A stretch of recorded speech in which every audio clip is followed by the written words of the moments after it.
ഹേ guys, എൻ്റെ പേര് Reshma. Welcome back to my YouTube channel. ഇന്നത്തെ വീഡിയോ എന്ന് പറയുന്നത് ഈ ഒരു ബോട്ടിലാണ്. ഇത് നിങ്ങൾക്ക് കാണുമ്പോൾ അറിയാം, ഇത് അത്യാവശ്യം ഇന്റർനെറ്റിൽ വൈറലായിട്ടുള്ളൊരു പ്രോഡക്റ്റ് ആയിരുന്നു. ഇത് ഫ്ലേക്സീഡ് ജെല്ലാണ്. ഇത് എനിക്ക് ആ സമയത്ത് വാങ്ങാൻ പറ്റിയില്ല. ഇപ്പം എന്തായാലും ഒന്ന് വാങ്ങി പരീക്ഷിച്ച് നോക്കാമെന്ന് വിചാരിച്ചു.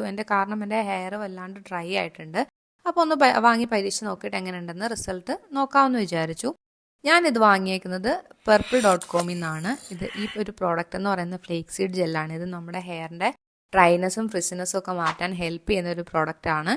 അതുപോലെ തന്നെ ഇതെങ്ങനെ യൂസ് ചെയ്യേണ്ടതെന്ന് കൃത്യമായിട്ട് അവർ ബോട്ടിലിൻ്റെ ബാക്കിൽ മെൻഷൻ ചെയ്തിട്ടുണ്ട്. അതുപോലെ തന്നെ ഈ ഒരു പ്രോഡക്റ്റ് വരുന്നത് ഏകദേശം എൻ്റെ ഒരു കൈയുടെ അത്രയേ ഉള്ളൂ, കുഞ്ഞൊരു പ്രോഡക്റ്റാണ്. ഇതിൻ്റെ സ്മെല്ല് നോക്കിക്കഴിഞ്ഞപ്പോഴത്തേക്ക് നമ്മുടെ നോർമൽ വീട്ടിലുണ്ടാക്കുന്ന ഒരു ഫ്ലേക്സീഡിൻ്റെ സ്മെല്ലല്ല. ഇതിനകത്ത് അവർ റോസ് വാട്ടറും കൂടെ ആഡ് ചെയ്തിട്ടുണ്ട്. അതുകൊണ്ട് ആ ഒരു റോസ് വാട്ടറിൻ്റെ ഒരു മൈൽഡ് സ്മെല്ലും കൂടെ ഇതിൽ നമുക്ക് കാണാൻ പറ്റും. അതുപോലെ തന്നെ എൻ്റെ ഹെയർ കണ്ടോ, വല്ലാണ്ട് ഡ്രൈ ആൻഡ് ഫ്രിസിയാണ്. ഹീറ്റ് ട്രീറ്റ്മെൻറ്റും അതുപോലെ തന്നെ കളറും ഒക്കെ ചെയ്തിട്ട്, പിന്നെ ഈ എൻസിൽ കാണുന്നത് കളറാണ് കേട്ടോ. അപ്പം ഇങ്ങനെയൊക്കെ ചെയ്ത് എൻ്റെ ഹെയർ വല്ലാണ്ട് ഡാമേജ് ആയിട്ടുണ്ട്. അപ്പം ഞാൻ വിചാരിച്ചു ഇതൊന്ന് വാങ്ങിച്ച് പരീക്ഷിച്ച് നോക്കാം. ഇത് നാച്ചുറൽ ആയിട്ടുള്ളൊരു സംഭവമാണല്ലോ. പിന്നെ ഇതിൻ്റെ ബോട്ടിൽ വരുന്നത് 300 ml ആണ്. ഇതിൻ്റെ പ്രൈസ് വന്നിട്ട് 225 ആണ്. എനിക്ക് പർപ്പിളിൽ നിന്ന് കിട്ടിയ പ്രൈസാണ് ഞാൻ പറയുന്നത്. ഇതിൻ്റെ ഒറിജിനൽ പ്രൈസ് 250 ആണ്. അതുപോലെ തന്നെ ഇത് നമുക്ക് ഫേസിലൊക്കെ യൂസ് ചെയ്യാമെന്ന് പറയുന്നുണ്ട്. അതുകൊണ്ട് ഞാൻ ഫേസിലൊക്കെ യൂസ് ചെയ്തിട്ട് ഉടനെ തന്നെ ഇതിൻ്റെ റിവ്യൂ ഇടുന്നതാണ്. പിന്നെ ഇത് എൻ്റെ ഹെയർ കണ്ടോ, എൻ്റെ ഹെയർ അത്യാവശ്യം ലെങ്ത് ഉണ്ട്. അപ്പോൾ ഇത് എത്ര പ്രാവശ്യം എനിക്ക് ഹെയറിൽ എത്ര യൂസ് ചെയ്യാമെന്ന് എനിക്കറിയത്തില്ല.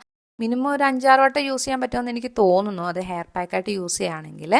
അതുപോലെ തന്നെ ഈ ഒരു പ്രോഡക്റ്റിനെ കുറിച്ച് നിങ്ങൾക്ക് എന്തെങ്കിലും ഡൗട്ടോ കാര്യങ്ങളോ ഉണ്ടെങ്കിൽ കമൻറ്റ് ബോക്സിൽ കമൻറ്റ് ചെയ്ത് കഴിഞ്ഞാൽ ഇതിൻ്റെ കംപ്ലീറ്റ് യൂസ് റിവ്യൂ ഇടുന്ന സമയത്ത് ഞാൻ എന്തായാലും ആ ഡൗട്ട്സും കാര്യങ്ങളൊക്കെ ക്ലിയർ ചെയ്യുന്നതാണ്. അതുപോലെ തന്നെ നമുക്കിനി ഈ ഒരു പ്രോഡക്റ്റിൻ്റെ കൺസിസ്റ്റൻസി നോക്കാം. ഇത് ഫേസിലും ഒക്കെ അപ്ലൈ ചെയ്യാൻ പറ്റുമെന്ന് അവർ മെൻഷൻ ചെയ്തേക്കുന്നതുകൊണ്ട് ഞാൻ വിചാരിച്ചതിൻ്റെ കൺസിസ്റ്റൻസിയും കൂടെ ഒന്ന് നോക്കാം. നമ്മൾ ഫ്ലേക്സീഡ് ജെൽ യൂസ് ചെയ്യുന്നവർക്കറിയാം ഇതിൻ്റെ കൺസിസ്റ്റൻസി എന്താണ്. അതേ ഒരു നോർമൽ കൺസിസ്റ്റൻസി തന്നെയാണ്. ഇനിയിപ്പം ഫ്ലേക്സീഡ് ജെൽ ഇതൊരു യൂസ് ചെയ്യാത്തവരാണെങ്കിൽ നമ്മുടെ ആലോവേറ ജെല്ല്, അതുപോലെ തന്നെ വെണ്ടയ്ക്കൊക്കെ കട്ട് ചെയ്യുമ്പോൾ ഒരു സ്ലൈമി ആയിട്ടുള്ളൊരു കൺസിസ്റ്റൻസി ഇല്ലേ, ആ ഒരു ഏകദേശ കൺസിസ്റ്റൻസി തന്നെയാണ് ഈ ഒരു പ്രോഡക്റ്റിനും ഉള്ളത്. പിന്നെ ഇത് നമ്മുടെ ഹെയറിലൊക്കെ യൂസ് ചെയ്യുമ്പം നിങ്ങൾക്ക് മൈഗ്രെയിനോ കാര്യങ്ങളൊക്കെ ഉണ്ടെങ്കിൽ പോലും ഇത് യൂസ് ചെയ്യാൻ പറ്റും. കാരണം ഇതിനകത്ത് മൈൽഡ് ആയിട്ടുള്ളൊരു ഫ്രേഗ്രൻസേ ഉള്ളൂ. അതുകൊണ്ട് തന്നെ ആ ഒരു ഇഷ്യൂസ് ഒന്നും വരത്തില്ല. ഫേസിലും ഒക്കെ സുഖമായിട്ട് യൂസ് ചെയ്യാൻ പറ്റും. പിന്നെ ഇത് സ്കിന്നിലേക്ക് അപ്ലൈ ചെയ്തപ്പം ഇത് സ്കിന്നിലേക്ക് നല്ലതുപോലെ അബ്സോർബ് ചെയ്യുന്നതായിട്ട് എനിക്ക് തോന്നിയിട്ടുണ്ട്. അപ്പോൾ അതൊരു നല്ലൊരു കാര്യമാണ്. പിന്നെ അതുപോലെ തന്നെ ഞാൻ ഇത് സ്റ്റിക്കി ആണോ നോക്കണം. ഞാൻ കുറേ വീഡിയോസിൽ കണ്ടു ഇത് നമ്മുടെ ഹെയർ ജെല്ലായിട്ടൊക്കെ യൂസ് ചെയ്യാൻ പറ്റുമെന്ന്.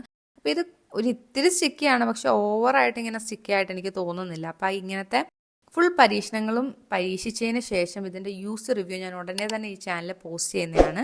അപ്പോൾ നിങ്ങൾക്ക് ഈ വീഡിയോ ഇഷ്ടമായിട്ടുണ്ടെങ്കിൽ ചാനലൊന്ന് ലൈക്ക് ചെയ്യുക, ഷെയർ ചെയ്യുക, സബ്സ്ക്രൈബ് ചെയ്യുക. അതുപോലെ മറ്റൊരു വീഡിയോ ആയിട്ട് കാണുന്നത് വരെ ഗുഡ് ബൈ.